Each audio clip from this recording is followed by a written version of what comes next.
ലക്ഷ്മിയോട് ലാലേട്ടൻ പറഞ്ഞ കാര്യങ്ങളെല്ലാം മാസായിരുന്നു.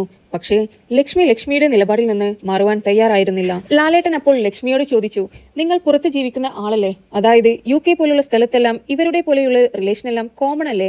ലോകം മുഴുവൻ അംഗീകരിച്ച ഒരു കാര്യം നിങ്ങൾക്ക് മാത്രം എന്താ അംഗീകരിക്കാൻ ഇത്ര ബുദ്ധിമുട്ട് എന്നാണ് ലാലേട്ടൻ ചോദിച്ചത്. അപ്പോഴും ലക്ഷ്മി പറഞ്ഞു, ഇവരുടെ റിലേഷൻഷിപ്പ് ഒരു നോർമലൈസ് ചെയ്ത് കാണിക്കുവാൻ എനിക്ക് ഒട്ടും താല്പര്യമില്ല. എന്റെ മകനെല്ലാം കാണുന്ന ഒരു ഷോ ആണ്. അതുകൊണ്ട് തന്നെ ഈ റിലേഷൻഷിപ്പ് എല്ലാം ഒരു നോർമൽ ആണെന്ന് കാണിക്കുവാൻ എനിക്ക് ഒട്ടും താല്പര്യപ്പെടുന്നില്ല എന്നാണ് ലക്ഷ്മി പറഞ്ഞിരിക്കുന്നത്. അപ്പോൾ ലാലേട്ടൻ തിരിച്ച് ലക്ഷ്മിയോട് ചോദിച്ചു, പുറത്തുനിന്ന് കളികൾ കണ്ടിട്ടല്ലേ നിങ്ങൾ ഇങ്ങോട്ട് വന്നത്? അപ്പോൾ നിങ്ങൾക്ക് അറിയാമല്ലോ ആദിലയും നൂറയും ഇവിടെയുള്ളത്. പിന്നെ നിങ്ങൾ എന്തിനാണ് ഈ ഒരു ഷോയിലേക്ക് വന്നത്? നിങ്ങളുടെ ഈ ഒരു സ്റ്റേറ്റ്മെന്റ് കാരണം എത്ര ഇമെയിൽസും എത്ര റെസ്പോൺസുകളുമാണ് വരുന്നതെന്ന് നിങ്ങൾക്കറിയാമോ? ഈ ഷോയിൽ ഞങ്ങൾ പോലും അവരെ അംഗീകരിച്ച ഒരു കാര്യമാണ്. ഈ സീസണിലും കഴിഞ്ഞ സീസണിലും മുന്നേയുള്ള ഒരുപാട് സീസണുകളിലെല്ലാം ഇവരെ പോലെയുള്ള ഒരുപാട് ആളുകൾ വന്നു പോയിട്ടുണ്ട്. ഞങ്ങൾക്ക് അവർ അവിടെ നിൽക്കുന്നതിലോ ഞങ്ങളുടെ വീട്ടിൽ വരുന്നതിലോ ഒന്നും കുഴപ്പമില്ല. ലക്ഷ്മിക്ക് കുഴപ്പമുണ്ടെങ്കിൽ അത് മാത്രം പറയുക. അക്ബറിന്റെ വീട്ടിൽ അവരെ കയറ്റാൻ കൊള്ളില്ല എന്ന് പറയുവാൻ ലക്ഷ്മി ആരാണ്? അക്ബറിനോട് പറഞ്ഞു, ഇനിയെങ്കിലും അക്ബർ ഒന്ന് പ്രതികരിക്കൂ എന്ന്.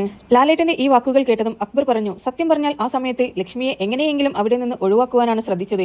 അല്ലാതെ ലക്ഷ്മി പറഞ്ഞ കാര്യങ്ങളൊന്നും ഞാൻ കേട്ടിട്ടില്ലായിരുന്നു. ഇപ്പോഴാണ് ഞാൻ ഈ കാര്യങ്ങളെല്ലാം കേട്ടത്. അപ്പോൾ ലക്ഷ്മിയോട് അക്ബർ പറഞ്ഞു, നിനക്ക് ബുദ്ധിമുട്ടാണെങ്കിൽ നീ അവരെ നിന്റെ വീട്ടിൽ കയറ്റണ്ട. അവർ എന്റെ വീട്ടിൽ വരണോ വരണ്ടേ എന്നുള്ളത് ഞാനാണ് തീരുമാനിക്കേണ്ടത്. അതുകൊണ്ട് തന്നെ ആ കാര്യത്തിൽ ലക്ഷ്മിയുടെ അഭിപ്രായം ഇവിടെ ആവശ്യമില്ല എന്ന് അക്ബർ ലക്ഷ്മിയോട് പറഞ്ഞു. അപ്പോഴും ലക്ഷ്മി തറപ്പിച്ചു പറഞ്ഞു, ഞാൻ ഇവരെ പോലെയുള്ളവരെ എന്റെ വീട്ടിൽ കയറ്റില്ല എന്ന്. ലാലേട്ടൻ പറഞ്ഞു, അവരെയൊക്കെ വീട്ടിൽ കയറ്റാൻ കൊള്ളാത്തവന്മാരാണെന്ന് എനിക്ക് തോന്നിയിട്ടില്ല. അവർ എന്റെ വീട്ടിലോട്ട് പോന്നോട്ടെ, ഞാൻ അവരെ എന്റെ വീട്ടിൽ കയറ്റുമെന്ന്. ഇത് കേട്ടതും ലക്ഷ്മി ആകെ നിശബ്ദയായി. ലക്ഷ്മിയോട് ലാലേട്ടൻ തുറന്നു പറഞ്ഞു, എനിക്ക് നിങ്ങളോട് സംസാരിക്കാൻ പോലും ലജ്ജ തോന്നുന്നു എന്ന്. ആദിലയോടും മറ്റുള്ള ഹൗസ്മേറ്റ്സിനോടും എല്ലാം ലാലേട്ടൻ ചോദിച്ചു, ഇതെല്ലാം കേട്ടിട്ട് നിങ്ങൾ എന്താ മിണ്ടാതിരുന്നത് എന്ന്. ആദില അപ്പോൾ പറഞ്ഞു, ഞാൻ സത്യം പറഞ്ഞാൽ അത് കാര്യമായി ശ്രദ്ധിച്ചില്ല എന്ന്. മറ്റുള്ള ഹൗസ്മേറ്റ്സും പറഞ്ഞു, ആ സംസാര വിഷയത്തിനിടയിൽ ഈ കാര്യം ഞങ്ങൾ ശ്രദ്ധിച്ചിട്ടില്ല. കേട്ടിട്ടുണ്ടായിരുന്നു എങ്കിൽ അപ്പോൾ തന്നെ മറുപടി കൊടുക്കുമായിരുന്നു എന്ന്. അപ്പോൾ ലാലേട്ടൻ പറഞ്ഞു, എന്നാൽ നിങ്ങൾ എല്ലാവരും ഇപ്പോൾ പ്രതികരിക്കൂ. ഇത് കേട്ടതും മറ്റുള്ള ഹൗസ്മേറ്റ്സ് എല്ലാവരും ആദിലയ്ക്കും നൂറയ്ക്കും സപ്പോർട്ടായി നിന്നു. അവർ പറഞ്ഞു, ഇത്രയും നാൾ അവർ ഞങ്ങളുടെ കൂടെ നിന്ന ഒരു നല്ലൊരു മത്സരാർത്ഥികളാണ്. അവരെ ഞങ്ങൾക്ക് വേർതിരിച്ച് കാണുവാൻ തോന്നിയിട്ടില്ല. അവരും നമ്മളെ പോലെയുള്ള ആളുകളാണ്. അവരെ ഞങ്ങൾ ലെസ്ബിയൻസ് എന്ന ഒരു സ്റ്റാമ്പ് പോലും കുത്തിയിട്ടില്ല. അവരെ രണ്ടുപേരെയും കാണുമ്പോൾ കപ്പിൾസായി തന്നെയാണ് ഞങ്ങൾ കണ്ടിട്ടുള്ളത്. ഇവിടെയുള്ള ഞങ്ങൾക്കെല്ലാവർക്കും ആദിലയുടെയും നൂറയുടെയും റിലേഷൻഷിപ്പിൽ ഒരു തെറ്റും തോന്നുന്നില്ല എന്നാണ് എല്ലാവരും പറഞ്ഞത്. അപ്പോഴും ലക്ഷ്മിയുടെ നിലപാട് മാറ്റുവാൻ തയ്യാറായിരുന്നില്ല. അക്ബർ പറഞ്ഞു, ലക്ഷ്മി പിന്നെ എന്തിനാണ് ഈ ഷോയിലേക്ക് വരുന്നത്? ഇപ്പോഴല്ലേ നിന്റെ മകൻ ഈ കാര്യങ്ങളെല്ലാം അറിയുന്നുണ്ടാവുക.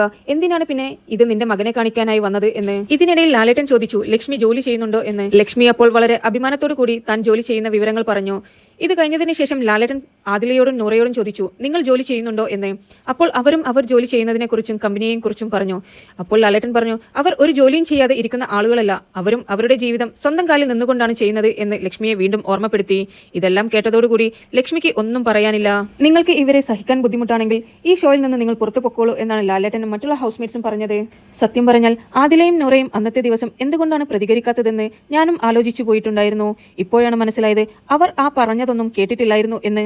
ലാലേട്ടൻ ആദിലയോട് പറഞ്ഞു, ആദില, നിങ്ങൾക്ക് എന്താണ് പറയാനുള്ളത് എന്ന് വിചാരിച്ചാൽ പറയൂ എന്ന്. നൂറ ഈ കാര്യങ്ങളെല്ലാം കേട്ടപ്പോൾ തന്നെ കരയുവാൻ തുടങ്ങി. ലാലേട്ടൻ പറഞ്ഞു, നൂറ, നീ കരയേണ്ട ഒരു ആവശ്യവുമില്ല എന്ന് മറ്റുള്ള ഹൗസ്മേറ്റ്സും നൂറയെ സമാധാനിപ്പിച്ചു. എന്നതിന് ശേഷം ആദില ലക്ഷ്മിയോട് പറഞ്ഞു, ഞാനൊന്നും വിചാരിച്ചാൽ നിങ്ങളെ ഇൻഫ്ലുവൻസ് ചെയ്യാൻ കഴിയുകയില്ല. നിങ്ങൾക്കൊന്നും ഞങ്ങളുടെ റിലേഷൻഷിപ്പിനെ കുറിച്ച് മനസ്സിലാവാത്തത് കൊണ്ടാണ്. അങ്ങനെയാണെങ്കിൽ ഇവിടെയുള്ള മറ്റുള്ള എല്ലാ ഹൗസ്മേറ്റ്സിനെയും ഞങ്ങൾക്ക് ഇൻഫ്ലുവൻസ് ചെയ്ത് ഞങ്ങളുടെ രീതിയിലേക്ക് കൊണ്ടുവരാൻ പറ്റുമല്ലോ. അതുകൊണ്ട് തന്നെ ഇതൊന്നും ഒരു ഇൻഫ്ലുവൻസ് ചെയ്താൽ ആവുന്ന കാര്യങ്ങളൊന്നുമല്ല. അതെല്ലാം ഒന്ന് നിങ്ങൾ മനസ്സിലാക്കൂ എന്ന്. ലക്ഷ്മി എന്നാലും ലക്ഷ്മിയുടെ നിലപാടിൽ നിന്ന് മാറ്റുവാൻ ഒട്ടും തയ്യാറായിരുന്നില്ല. ഇന്നും ലക്ഷ്മിക്കിട്ട് നല്ലത് കിട്ടാനുള്ള സാധ്യതയുണ്ട്. അടുത്തതായി ലാലേട്ടൻ ഡിസ്കസ് ചെയ്യാൻ പോകുന്നത് ഒണിയലിനെ കുറിച്ച് പറഞ്ഞ കാര്യങ്ങളാണ്. കൂടുതൽ BB അപ്ഡേറ്റ്സിന് വേണ്ടി ചാനൽ സബ്സ്ക്രൈബ് ചെയ്ത് സപ്പോർട്ട് ചെയ്യുക.